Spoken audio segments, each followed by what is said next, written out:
To talk about your drug addiction issues. Yeah, look, I've had problems. Yeah. Pretty bad problems. I was probably lost a good 30 years.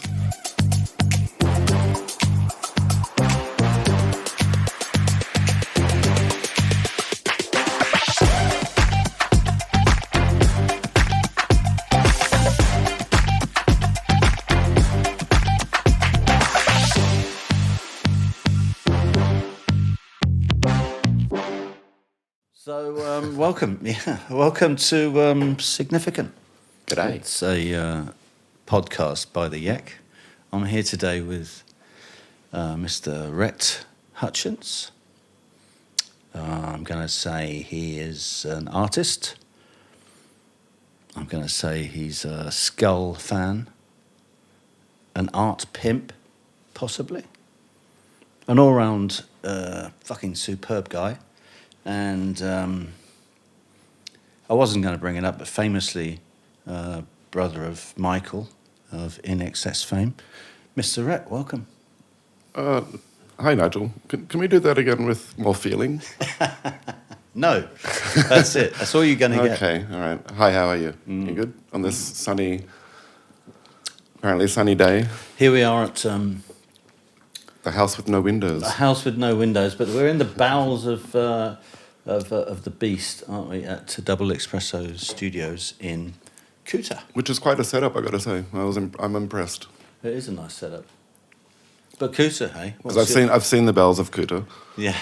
This is actually quite fancy. But the just driving down into Kuta, I mean, what's your feeling about that these days? You know? Actually, it gives me hope. I drove down here a couple of months ago, and it was 99% closed, dead, nobody on the street. And now to see it all open like that, I was completely surprised, because I just thought that how are they going to do it? How are they going to get those 3,000 shops to suddenly just appear full of stock again and open again? But they've pulled it off. They seem to have pulled it off. Well, amazingly, they just sort of opened the doors again, didn't they? And like there's white people walking down the street in Kuta. It's incredible. I've got a little tale about how Kuta is back. I mean, I was down the road there at the Circle K, and buying a couple of Heinekens for our podcast. And I was actually propositioned by a double team of young girls, Indonesian girls, who came in, went to the fridge, pulled out their vitamin C drinks and took them straight to the counter and said to me, "Papa, kamu bayar ya?" So Okay. they, of course, I bought for them, you know. Yeah, And, I go there daily. Aisle 3 is kind of good. Yeah. But Kuta is back, baby. And also what I love about Kuta is there's no traffic, you know, because, of course, everyone's going to Canggu now. It's all Canggu. But the traffic, man. Well, the traffic here is one way, so you don't notice it so much. Straight to hell. Yeah. And look, if you've lived here long enough, you kind of get to know the bad areas of Bali and the bad times of Bali, so you kind of have to weave your life in and out of that. Yeah, well, let's talk about life a bit, Rhett. You've had quite the life, I think, and Still here. thanks for still here, man, which is incredible. And so just want to sort of get to know you a bit, if that's cool. I mean, I know that you've written a book about your life and times, which is available on Amazon still after Really? Yeah, 20 years, man, ago you wrote that. I think 2004 was it? Yeah, it was a while ago, but you can buy it's. What's it called? What's the name of the book? It's a shit name. It's called Total Excess. Total Excess. I like the name, actually. I don't. They wanted to tie it in with my brother, so they had the excess in there. My book was called Head Miles, and they said to me, "What's head miles?" And I said, "Well, when you're doing a lot of thinking, you're doing head miles." What, like And they said, "Well, that's not a word." And I said, air miles, you mean? So "Yeah, it's like air mile, head miles." Right. And they said, "That's not a word." And I said, "Well, it will be soon." And they literally had 3 office board meetings about the title, and then they came out with that. If it was another name, I probably would have promoted it a lot more. Yeah, Anyway, really? look. I Yeah. kind of liked the name. I mean, as somebody, I know you a bit, so there's obviously that. But just doing a bit of research today and sort of Googling, that book came up, and I thought commercially, it's actually a great name. So, Okay. so let's just talk a bit about how you grew up, man. Come on, let's go back. Also, it's about you know this. You're a writer. You created this, but I think you've had total control completely over the. Are you talking about my book? Editing. Are you promoting my book? Your amazing book. Eating the Wind. Eating the Wind. Available on Amazon, Audible, Kindle. Yeah, narrated by the author. See, I did like 91 different press things about it, and I was always a bit funny because I didn't like the title. And it was a bestseller. I did 25,000 copies. Nice, man. And then they never did a second print. So anything available now is second-hand book. Okay, right? so you're sort of in the vintage. But since then, because this is written so long ago, I've contacted them. If I want to, I can republish it. I originally wrote 160,000 words, and they published 100. Okay. That's what I was talking about in the beginning, where they kind of culled my... But it's called editing. Yes, it is, but yeah, I mean, look, it's like a director's cut. You know what I mean? You do want to put. So I was thinking of actually re-releasing. Right. I mean, I just looked, a bit of the inside the book, and it gives an idea of your life and how you guys grew up in Hong Kong, right? Mm-hmm. And that would be back in the 70s. I was born in 62. I left when I was 2 to Hong Kong until 72. So I was there for 8 years. So, yeah. What was Dad doing? Lots of things, but originally I think he went there. He was working for Hague Whiskey. He was doing that, and then he just decided that he had his fingers in many pies, whatever he could make money on, basically. Right. Well, that's Hong Kong. He was into fashion. He was into importation, exportation. He even had a run of during the Vietnam War days. He found out that the Americans in Vietnam were not happy with the beef they were getting. So he had organised all this Australian beef that had come in, and he'd done 2 loads in planes in DC-3s into Hanoi or Ho Chi Minh or whatever with this Aussie beef, and had done well. And then he thought, I'm going to go bigger than this. Bully beef? Not bully beef, good Australian sirloin steaks and this sort of thing, like real steaks. Yeah. So he was an entrepreneur, if you like it. Then he decided to go up a bit, and he rented this barge, and he put in a 15-ton freezer, loaded up with all this meat from Hong Kong, sent this barge or whatever to New Zealand, Vietnam, sorry, and he was waiting there in must have been Ho Chi Minh, because that's where a lot of the Ho Chi Minh, for this barge to arrive, and he wakes up, has a coffee, opens up the newspaper, and on the front page is how this barge has been mortared. The captain had died, and all of his beef had gone down, his 30 tons of beef or whatever it was. Right. So he was trying lots of different things. Yeah. So then you would have been, what, 2 when you went there? 2 till 10. And then there's Michael was probably, he's your younger brother? He's 2 years older. Right. Oh, 2 years older. Yeah. Okay, cool. So then how about Mum? What was Mum doing? Mum was a makeup artist. Okay. And she worked in film and television. She did a couple of movies in Hong Kong. And I think her biggest claim to fame is Death Race 2000. Seriously? With Sylvester Stallone, Peter Fonda. Classic movie. David Carradine. Yeah. Yeah, it's a classic B-grade. Was it Russ Meyer? It's not a Russ cult Meyer. movie. That's a cult movie. If there is. It is. Yeah. That is, I'm trying to think of the director. Well, the director, of course, was famously the sort of, Jewish English, very vocal. Became later a food critic, right? Food cricket. Food critic. What's his name? I can't fucking remember. But anyway, funny. Yeah. That was one of his last. There's movies. a prize, by the way, for anybody that comes up with the name of the director of Death Race 2000. Roger Corman. No. No. Unless it was a different director from the first. No. There was only one original. Right. Death Race 2000 is Death Race 2000. No. This was the guy. I can see his face right now. Anyway, there's a prize for you. I think it's Roger Corman. Shout out to the director of Death Race 2000. But who ironically, Michael did a movie. Whoever the director is, who I think it might be Roger Corman, while Nigel Googles. I'm sorry, I'm going to have to Google. Michael did a movie called Frankenstein Unbound with William Hurt and what's Peter Fonda's daughter's name? Jane. Not Jane, No? that's his sister. That's his wife or sister, right? Yeah. Okay. Bridget still Fonda. Bridget right? Fonda, right? Okay. So, ironically, the first movie that Roger Corman did after this he had a like a many decades hiatus, and then he did this one in 1994. This movie Paul called Bartel. No. That's what I thought. That's not right, is it? Death Race 2000. Yeah. That's Paul Bartel, Okay. man. I thought it was Cut. I completely- can't work like this. It's produced by Roger Corman. Produced by There we go. Roger Corman, Okay. directed by Paul Bartel. But I thought it was some other chap, but obviously I'm wrong. They made a new one, I think, with Jason Statham. I don't forget. They made a new. Right. They've done a redone Death Race 2000. That was up there with the roller movie, wasn't it? That Roller Derby. Yeah, no, Roller. Derby, yeah. Roller. What's that called? Yeah. We're showing our age by We're just a mentioning couple of movies old that we men, can't aren't we? remember. Just a couple of old men. Some old innocent men. That's all we are. So James Mum was a Caan. bit of an actress, and So she was a makeup. Right. She was a model to begin with, and she Right. made a decision she wanted to be on the other side of the lens, Right. Okay. and then got into doing that. But Hong She Kong worked in the with she 70s. worked with Marvin Westmore and the Westmore family, who are huge in America, and she had studied what's it called?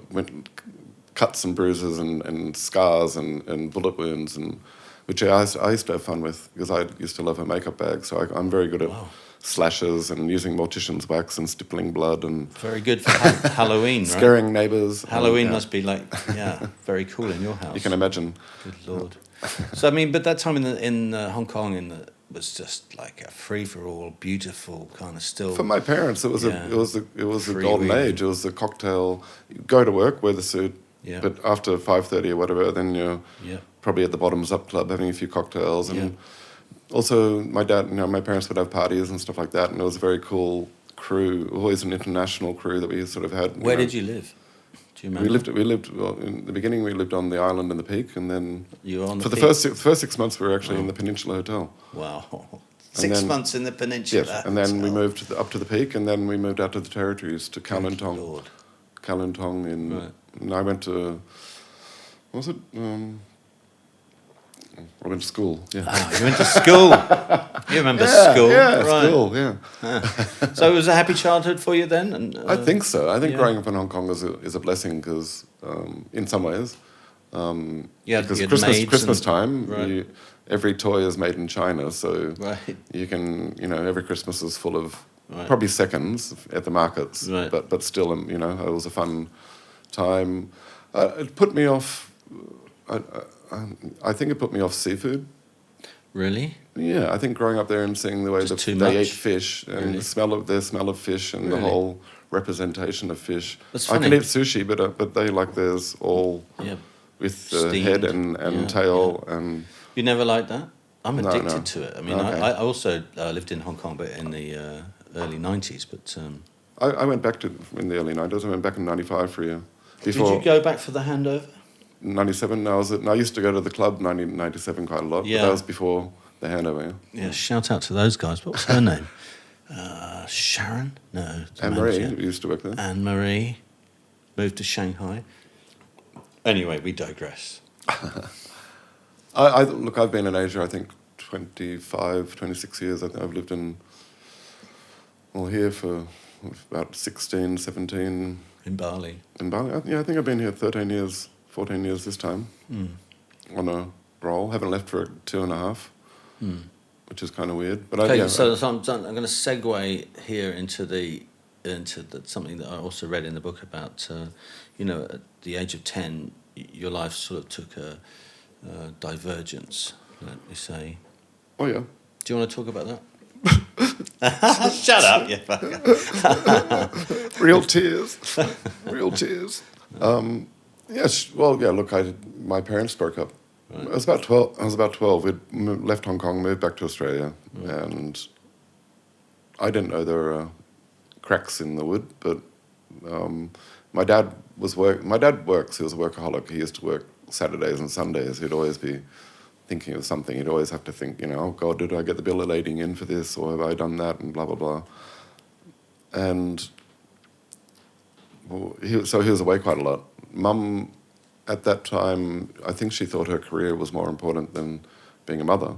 So she went, one day I just came back from school with my brother, and I thought everything was normal, and Mum said that she had 2 bags ready and showed me 2 tickets, and her and Michael left that day for California for a year and a half. And she introduced me to this lady who's what they call a dial-in angel, which are basically like surrogate nannies that you can call up if you need help. And so she left me with this lady, and they left. I mean, I kind of, I went through a few of those ladies. So for a year and a half, it was a bit of a. Then she returned, and it was. That's pretty cold, there, man. Yeah. It was, I mean, look, she's explained her reasons, meanwhile, of what she thought, what she was doing, but obviously it was a huge rift in the whole family. Right.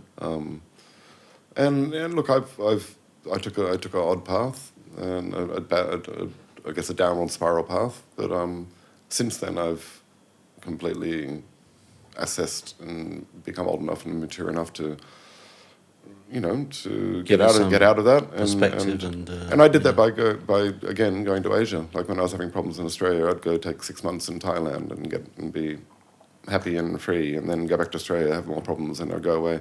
And like that's one reason I live in Bali, because Bali is an amazing buffer for me. It's amazing. I hear you, man. I can wake up. I don't think of any of those things anymore. Yeah. My whole lifestyle and life thoughts and things have changed. So I'm just happy to be here and be creative now, because I didn't really do anything for many years. So I'm not going to let you off the hook that easily. So, given that you were then brought up by a series of aunties, I guess, for want of a better word, or adopted, or whatever you. No, they were just like surrogate mothers. Surrogate mothers. Yeah. And with Dad, who I guess was busy. He was busy. He was shell shocked that the whole thing happened. Right. He didn't really understand. Right. But look, I think. So when did you then reunite with Michael? And all that? When Michael came, Mum used to send me like things like a big bag of chewing gum and American lollies every month to appease me. Right. But then they took like a year and a half, and when they finally came back, I mean, look, Michael and I have always been close. I think Michael took that really, really hard. The whole he felt a lot of guilt. I imagine he would. At that in everything.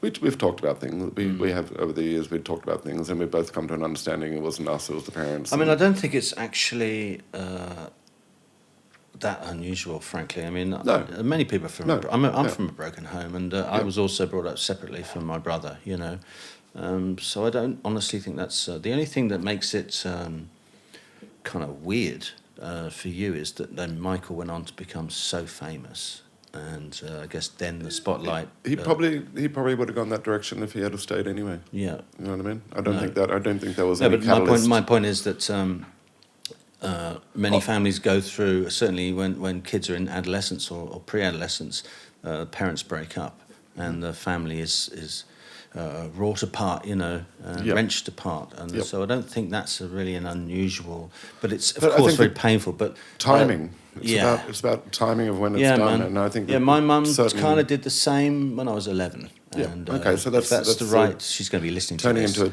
teen. You can be rebelling. That's love her now. No, I do, but it's not the time to break up. But then you can't control those things. But then again, look, I mean, look. Everything happens for a reason. Yeah. And I'm happy in my skin now. Yeah. I can talk about it properly. It doesn't affect me on a daily basis or anything like that. Right.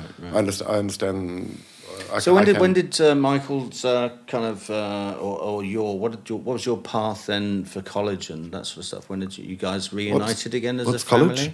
I don't know. School. Yeah. No.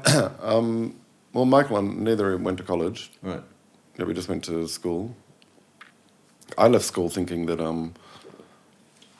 we didn't have to work. We just had fun with our friends. Right. Michael worked really, really fucking hard. Yeah. He was always always working. You'd think it's just an easy life just to go out and sing a song to hundreds of people, thousands of people on a nightly basis, but the amount of effort that goes into getting there is quite amazing. There's one year they worked like 257 days a year. I was also Googling that, and I was just so surprised to see the word thousands used in terms of live performances. Yeah.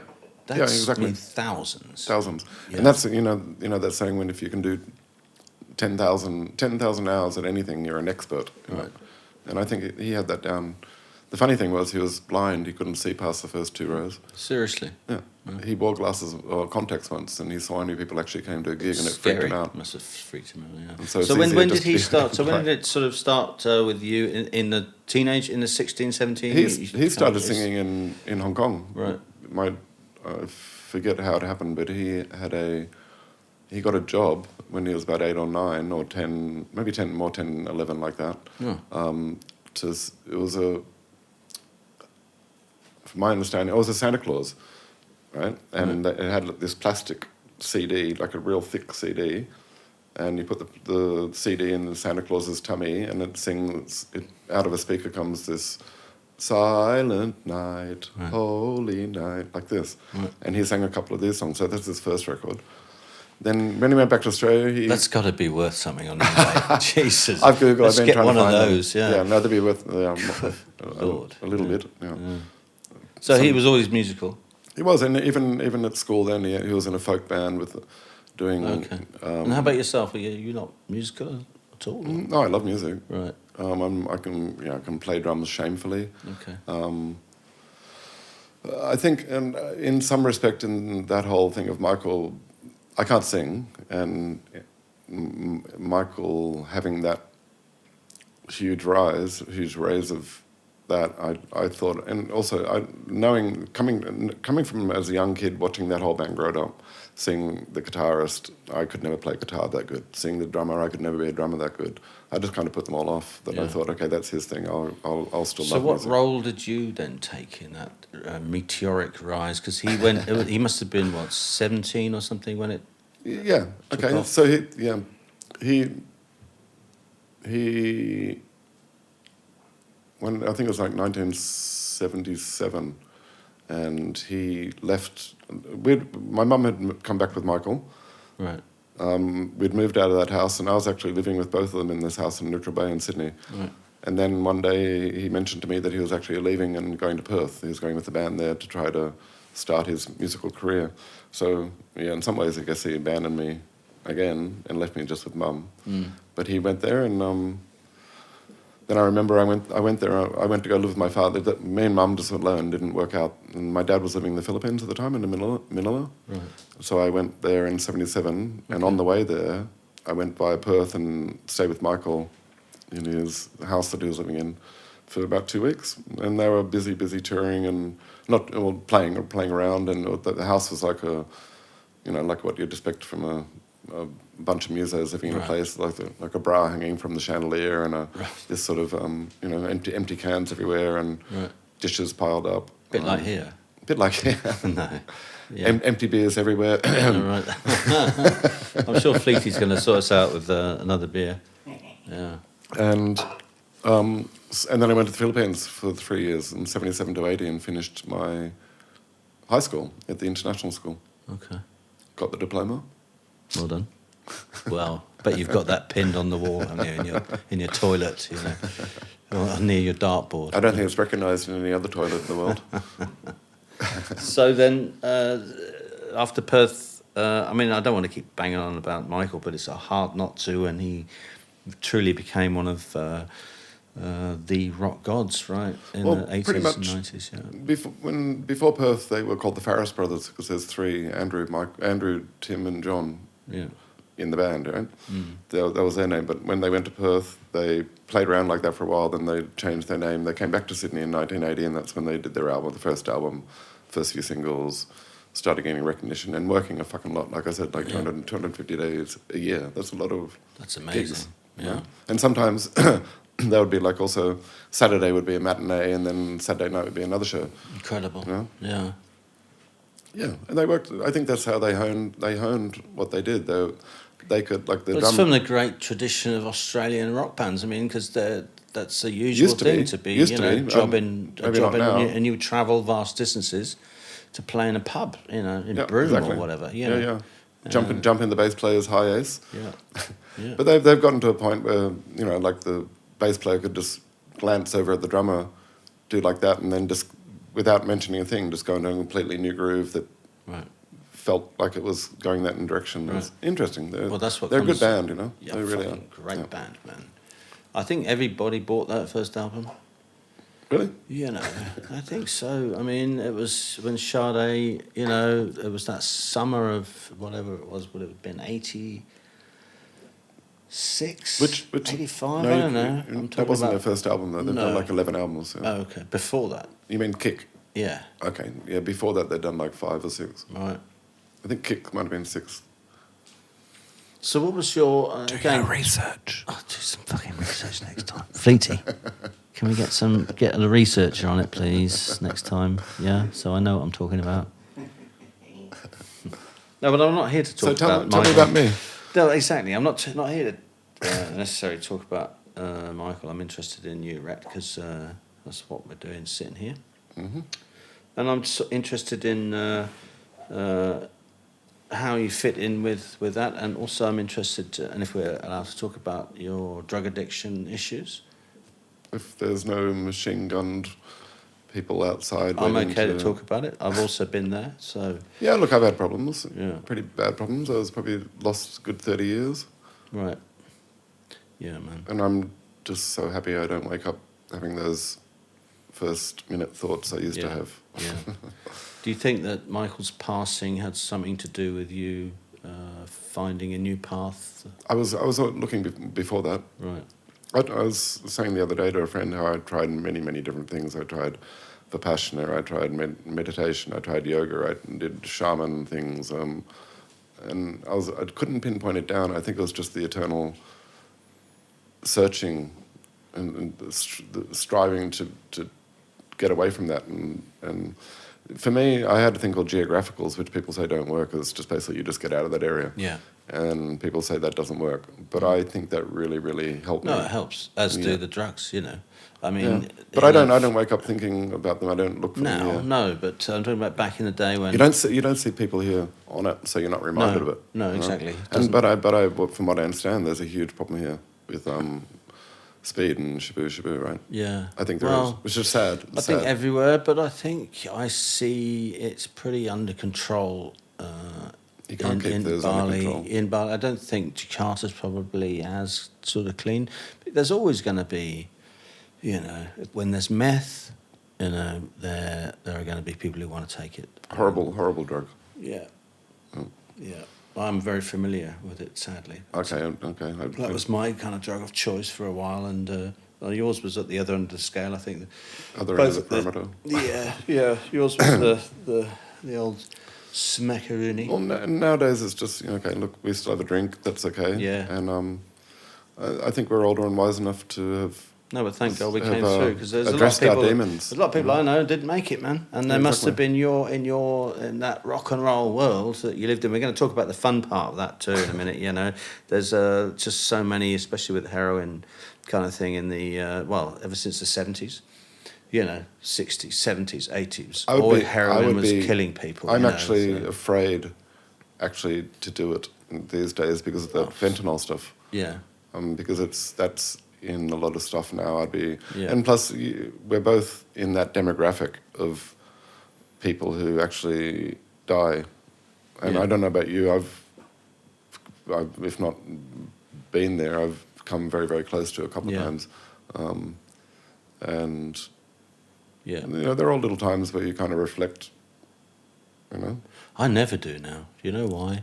Reflect. I'm just, my wife scares the shit out of me.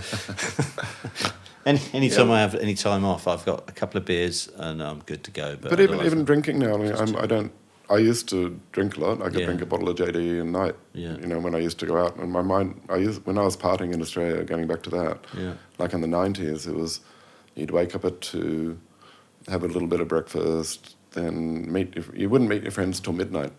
And then at one club, then you go out until about 6 or 7 the next day, then fall asleep until then, and you just go out drinking.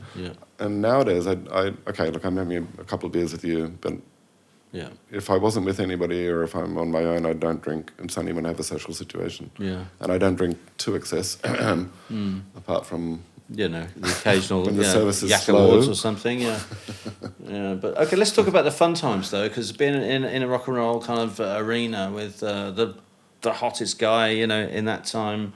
And his band. I was in Japan. Traveling the world, right? I remember being in Japan. Were you on a private jet kind of thing? I did that. Was it Led Zeppelin sort of? We had, in the INXS jet? had the one time when we were all staying in the Plaza Hotel actually in New York, but they also INXS had a private jet. That's not a Trump sponsor. No. By the way, Does he own the Plaza? I don't think so. The Trump Plaza. Oh, no, I don't know. Okay. Anyway, go on. Yeah. INXS had their jet there at one of the airports close, so we'd fly to Nassau. We'd fly up and down the coast on the east coast in from Japan? that jet. Yeah, in America. Oh, in America. In New York, yeah. Right. Based in New York. Right. Then I did a tour with Michael. I did a couple of tours with Michael. I've done one like a European tour, which is like I think it was 30 cities in 16 countries back to back, November and December of like '92. That's just crazy. Yeah. How many people does that involve? There were different stadiums and no, but things in like terms that. of crew. Crew. Yeah. Oh, there was about 6 semis, and I think there was quite a lot of crew. My first job, we met in Birmingham. And my first job, because I was a carpenter, I was supposed to be putting the set together, and the real carpenters said, to see how I was, hey, we need a box for these nails. Can you just make a box? Just a little box to hold these nails, right? And I managed in about an hour. I made a box, Okay. So yeah. But the good thing about that was that a lot of the crew didn't know that I was Michael's brother. Right. Nobody knew, and it was only halfway through the tour that they found out. Huh. And so that was interesting because they respected the fact that I was working. Right. And also I could be a bit of an intermediary between them and the band for any problems that they were having. But you were like there sometimes, I'm sure, listening to them bitching about the bass player or the drummer.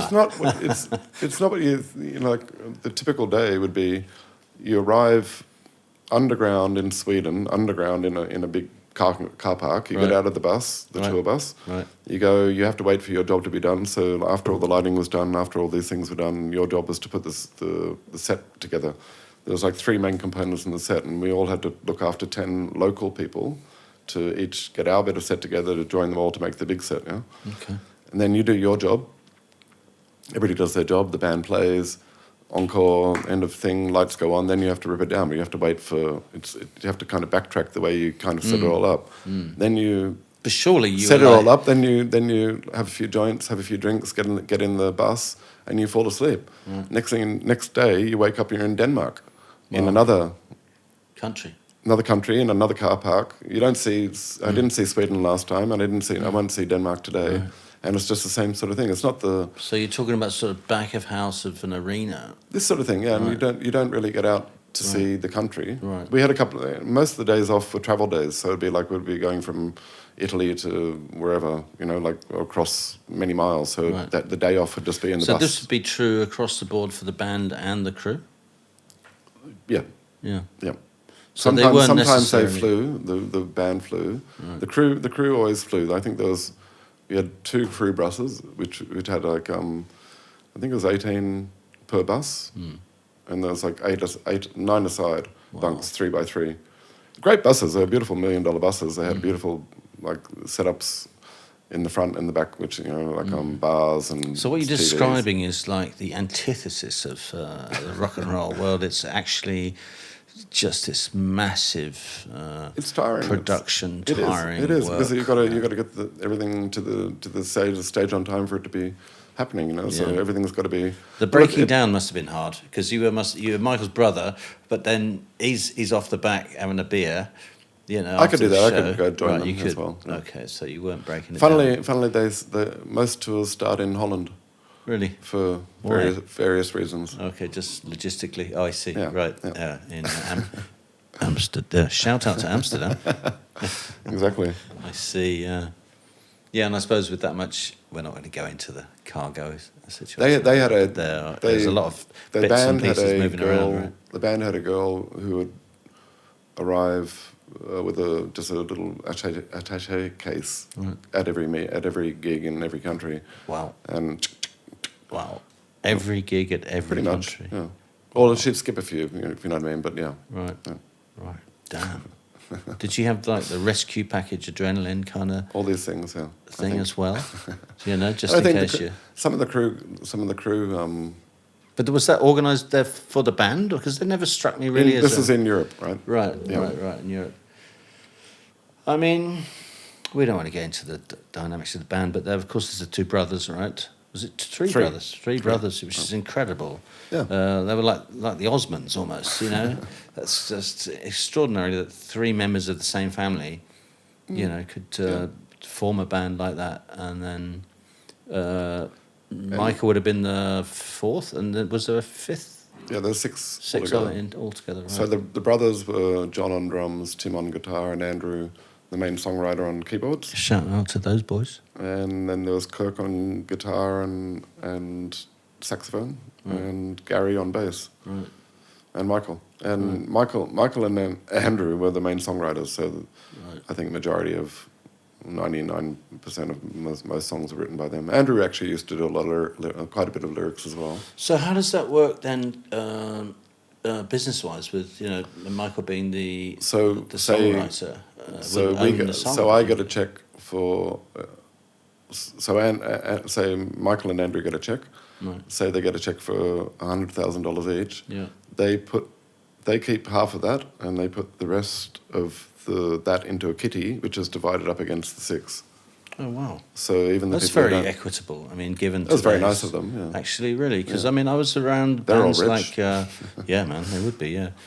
But I was around bands like, I say bands, Simply Red, for instance. You know, so Mick, and I worked with a guy who was. I met him. I didn't like him. No, well, that's not. I wasn't a girl. That's Shout why. out to Mick. Yeah, no one likes you, Mick. Sorry, No. dude. He doesn't like guys. He likes girls. Yeah, sure. We'll talk to girls. But anyway, all day. the point is, I was at. The point is, yeah, Mick. Yeah, sorry, man. Working. Feisty Mank. Yeah, feisty Mank, Gingerhead, great voice, wrote some great songs. One. Shout out to that one song. He wrote that song, yeah. I kind of like the Euro thing that he was doing there for a while, you know, that was good too. Anyway, I used to work with a guy whose name I can't remember. Mervyn Fletcher, shout out to Mervyn Fletcher, who was playing the trumpet on that song, you know, and he famously... So he got everybody in the studio, and it turned out that Mick was just basically, he wrote the song and he got everybody to play the tune, so session guys, right? Yeah. And as soon as it became a hit, he just went somewhere else to another studio and then hired another bunch of session musicians and re-recorded the whole thing.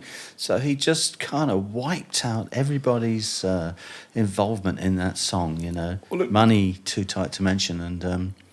Man, and it's like 100% of the royalties, and it's the same thing with the Oasis or whatever. You see how it goes. It's a weird thing that songwriters, you know, just take the lot. And here we are in this oligarchical world now. It's kind of a good representation of it. But I think I think there's quite a few bands like that where it's just the people are just paid performers. Their band are you know, right. I'm getting all the credit for this, for sure. Right, but at least 50% of the... They kept 50, and then 50 was... And Michael got a sixth of that 50 as well. Right. Yeah. But yeah, I think it helped out everybody else, cool, for sure. So when you were travelling around with the band and stuff, you must have been also... I mean, INXS were very huge, but they weren't the hugest bands in the world at the time. I mean, you're in the time of, like, Michael Jackson... being the time of the Rolling Stones, of course. Yep. Who else had been on the scene? Queen, The Police. U2 was starting up. U2, yeah. So there must have been... Was there times when INXS was sort of supporting those bands? And did you get to meet those people as well? I've met all the ones you just mentioned. Right. Yep. Shout out to all the ones you just mentioned. Yeah, shout out to all those people, yeah. I think, look, of course I've met... Okay, you must have some stories. I'm sorry, I'm going to have to ask about... do you have a Michael Jackson story? Okay, yeah. You do? So I was... Excellent. I went down to the Grand Prix in Adelaide. I was living in Sydney with I had a rat. I used to have this rat called Plague. A rat? A rat. He was a white lab rat Like that my girl... A pet rat? A pet rat, yeah. And Plague. you'd put him in your pocket? And... He used to, like, when I went on planes, I used to put him just here, like in a jacket, and he'd just sit there, and I'd get on the plane, and blah, blah, blah. Anyway, I go to this Grand Prix in Adelaide. Then with your rat? Yeah. Right. And on the flight home, I got really bored of this Grand Prix and decided to leave early, and the only way I could get back to Sydney was this flight via Melbourne. So Plague and I are flying back to Melbourne. We got off the plane in Melbourne. We were flying... not first class, but not economy either. Like there was a, what do you call it? Business. This sort of thing, whatever. Yeah. And when we get on the plane, back on the plane in Melbourne, all the empty seats around me before would start filling up with Michael Jackson's entourage. Like, and I'm sitting next to his dietitian, and then Michael Jackson gets on the plane, he's just sitting over there. And I'd had Plague out and... Plague the rat. Plague the rat. And how did you get the rat on the plane? Well, in those days, it was pre-9/11 for a start. Right. Michael Jackson was in that one glove period. Okay. Yeah. Yeah. Wearing the whole Yeah. this sort of thing, the epaulets and history. Anyway, so as we're coming in to land in Sydney, the dietitian's telling me about Michael's diet, and she said, "Oh, you should introduce Michael to the rat. He loves animals." And so, because we could tell the whole plane behind was all going, Michael Jackson's at the front, Michael Jackson, blah, blah, blah. They knew that he was on this flight. Right. Michael walks into the cockpit just before landing, right? Mm. So I waited. Everybody else on board disembarked. Mm. I went to the cockpit on the cockpit door, and he opened it. Michael Jackson opened it. And Michael Jackson opened the cockpit door, and I've got Plague here in my hand.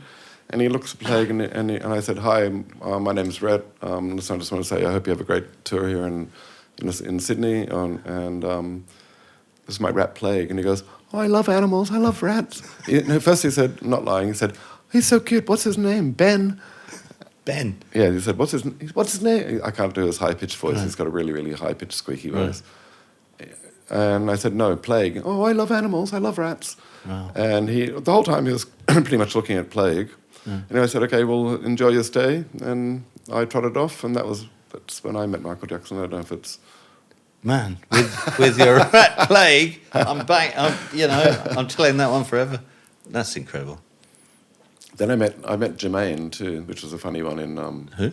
Jermaine, yeah, exactly. I've never heard of... Jermaine Jackson. Oh, Jermaine, right, yeah. Right. Yeah. I was doing was that the brother or the sister? At the time, I was living in LA. I'd been there for about a year and a half, and I was making music videos and doing commercials. And I got this job for a public service announcement for an AIDS benefit in Radio City Music Hall.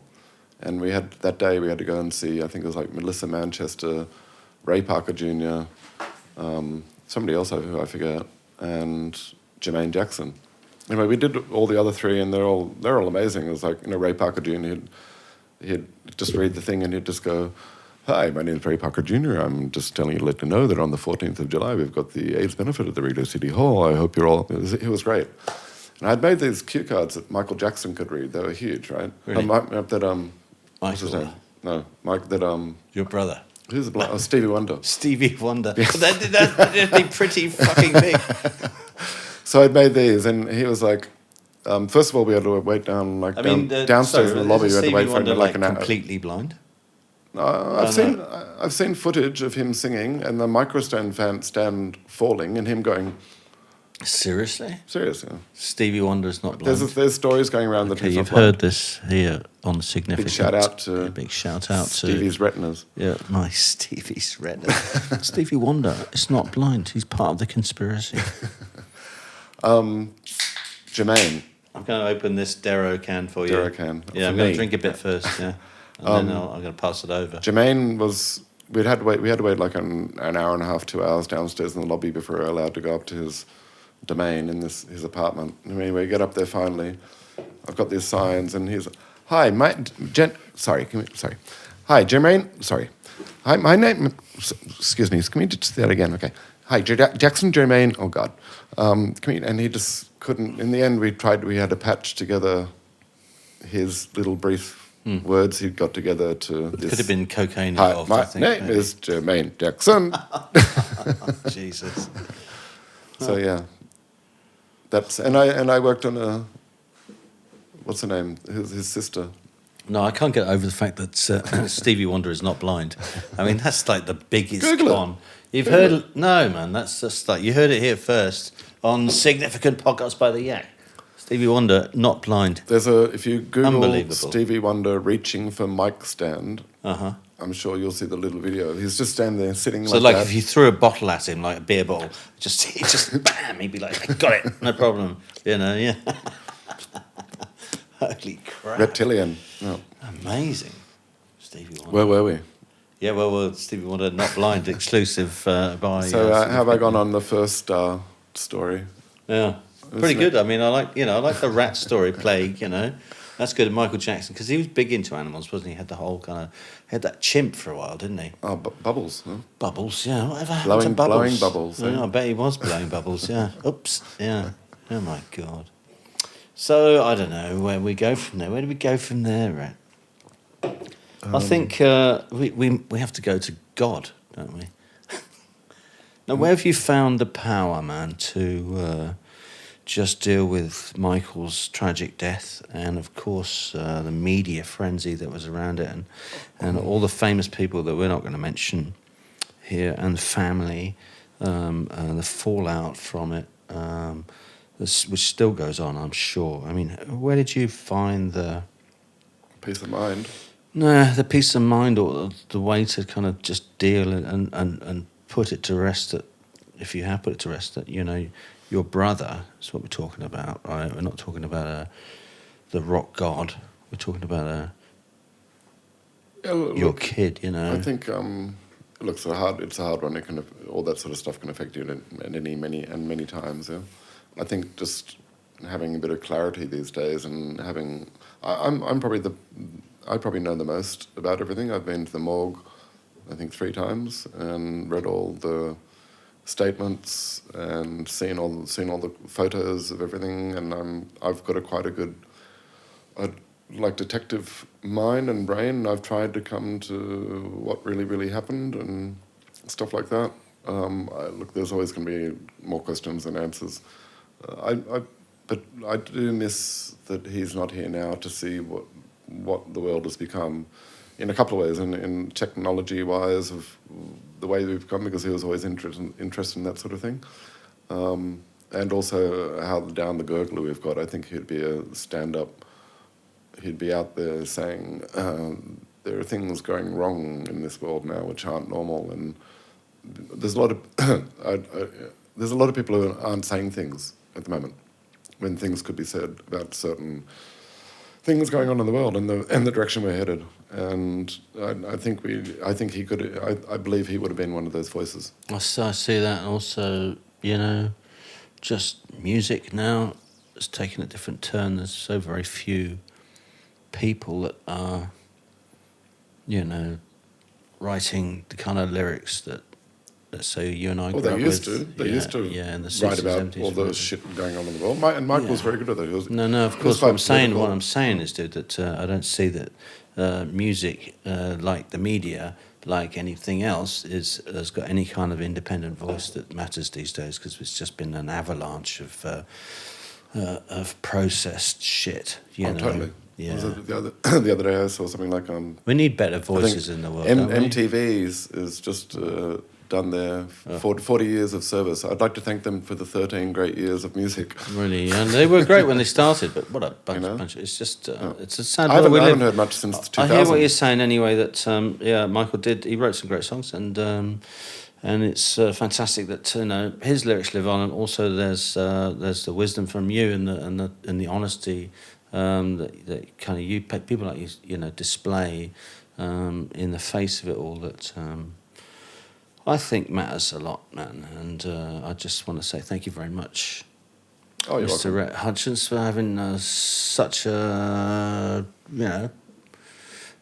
I've had a great time. If you talking like to skulls, Yeah, oh, yes. Let's talk about your skulls. Yeah, we need to do the commercial bit. Yeah, come on. So let's talk about that because I mean, your career in art. I was nearly closing there. Did you hear me closing? yeah, I thought something's happening. I thought, no, shit, we haven't done the Instagram stuff and all that. But no, man, I first met you when I went to your store. Art Pimp. Was that Art Pimp? Yeah, and you were doing great stuff out of Vietnam and a bunch Well, of... I worked with that guy, Lin. Yeah. Yeah, and he's amazing. He just thinks outside the box. He's very, Right. very interesting at what he does. I've never been a workaholic or worked very hard, and I've not done very much in my life. But being in Bali, you have to have something to do. So I needed to find something to do, and Sure. I think Bali is the most creative island. I can't think of anywhere else there's more condensed masses of amazing artists, and they're incredible at what they do because they use all the stuff that we don't even think about. They're good with shells, they're good with leaves, they're good with feathers, they're good So with you now rope. famously have the Skull store and Skull brand, and everything you do is around skulls. Where does that come from? I always wondered that. What the idea? Yeah, the skull thing, yeah. Vera, okay, my partner Vera, Brazilian. Shout out to Vera. We've been together, I think, like 10, 11, 12 years, and when we first started getting together, we decided we wanted to do something, and she'd always had a dream to have a shop only selling everything skull, right? Is it like the skull as a sort of representation of the rock and roll kind of thing, like the Keith Richards kind of ring and all that? Because I think you could have, pirate in some way, you could have skull and you could have crossbones 30 skull shops. You could have one just piratey skulls. You could have one all Harley Davidson sort of skulls. You could have another gnarly faced skulls. But I think what we do is more art, and so she does all the fashion, and I do all the art, and I've seen some love amazing it. pieces. I love that one you did the. And I'm not a big skull fan because it kind of freaks me out. But Why? I love the clear Why? perspex. Well, we'll talk about that later when you interview me for your podcast. Yeah. But you did a clear perspex skull filled with Rolex watches, and I thought, man, that's cool. Yeah, I like doing those. Look, for me now, like I guess I've got a new habit, which is I wake up every day and I think about what can I do, and I'm in the only place in the world where I've got amazing people who can work in resin, who can work in stone, who can work in wood, who can work in lead, whatever I decide I want to do. Right. I'm just going to think it. I'm a bit like the Warhol or even who's that guy who comes out here and paints? Did you just compare yourself to Andy Warhol? In the sense of it's just an idea, and he has other people do it for him. I am quite hands-on these days. Yeah, good. But it's it's interesting. I bring up So my every guy. day you kind of wake up, think about a new way to use the skull.